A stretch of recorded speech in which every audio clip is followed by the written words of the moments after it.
While the president on Friday called the attacks monstrous, he also seemed to minimize the rising threat of far-right extremism. I think it's a small group of people that have very, very serious problems. I guess if you look at what happened in New Zealand, perhaps that's a case. I don't know enough about it yet. We need to address the serious threat of far-right radicalization in our country, especially when it's able to hide itself so successfully in acceptable channels of communication with existing racial stereotypes and politicians who willingly play into said stereotypes. Just look at these two front-page stories. When the shooter is white, he's an angelic boy. When the shooter is brown, he's terrorist scum. And this kind of double standard in coverage makes it more difficult to combat white supremacist and white nationalist terror with the ferocity it requires. White killers are deeply complex individuals who have been wronged, whereas brown and black killers are one-dimensional psychopaths. So no wonder we refuse to tackle this issue and focus our intelligence resources elsewhere. Trump refuses to name white nationalists terrorists, and his platform wants to ban Muslims and considers Latin immigration a national emergency, which is exactly what the white nationalists believe as well.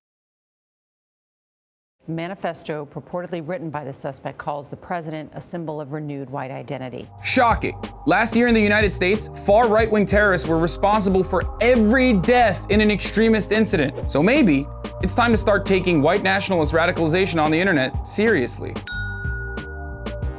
Crypto-fascism, or hiding your power level, is a common way for white nationalists and white supremacists to hide amongst the ranks of edgelords on 4chan and 8chan, like Assassin's Creed Altair hiding in a crowd of priests. Some in the community might just be joking, but others, like the New Zealand shooter, are deadly serious about their intentions, and then they use the "I'm just memeing, bro" as a cover. And they get free rein to continue radicalizing teens through memes, fear-mongering, and misinformation. Modern fascists have taken to using almost arbitrary emoji as a way to wink and nod at each other, notably the frog after Pepe, the milk, and the OK sign. So it doesn't matter what the symbols are. In fact, it's important that the symbols constantly change so that normies don't catch on. And of course, another advantage of using innocuous symbols is that when leftists try to point those symbols out, the fascists can always say, "These gullible SJWs now think that even the OK sign is racist. Is there anything they don't think is racist?" And the gullible centrists will be taken right in. That's the New Zealand shooter throwing up the OK sign. I'm sure it's just nothing though, it's just jokes. I mean, after all, the Roman salute can be a Bellamy salute or a Nazi salute, and the OK sign is not a standalone to identify someone as a fascist, but it certainly provides additional context if their perspective matches the alt-right's perspective. I mean,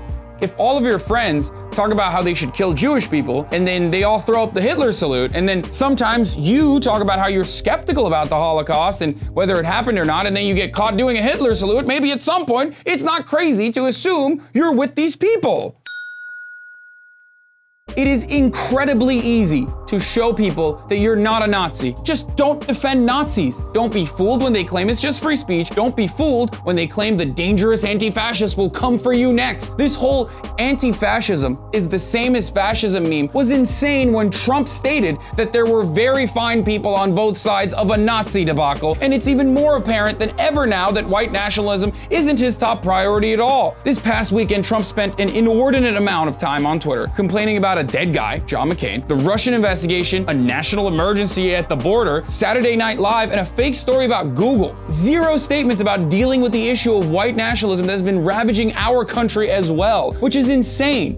Because the other person mentioned by the shooter, PewDiePie, had a better response to the issue. PewDiePie is denouncing the deadly mosque attacks in New Zealand after a suspected gunman mentioned him during a live stream of the crime. Felix denounced the shooter, but given that he's played fast and loose with edgy memes in the past and that he's become quite popular with these groups, I hope he'll be more careful in the future. But for Trump, it goes way beyond controversial statements. He not only talks the white nationalist talk, but he walks the walk as well. And the reason why we don't monitor white supremacist terror is exactly that. It's politics. Specifically, that a significant percentage of the population and a much more substantial percentage of Republican voters are sympathetic to white supremacist ideology, if not actual terrorist acts. So that's why GOP politicians and commentators condemn the violence while stoking the very fires of resentment that occasionally explode, as it did in Christchurch, as it did in Charleston or Pittsburgh. The New Zealand mosque shooting isn't isolated. It didn't happen as a one-off. It's not an accident that the statements made by the shooter closely resemble the policies of our administration and the daily assumptions we make about marginalized communities. White nationalism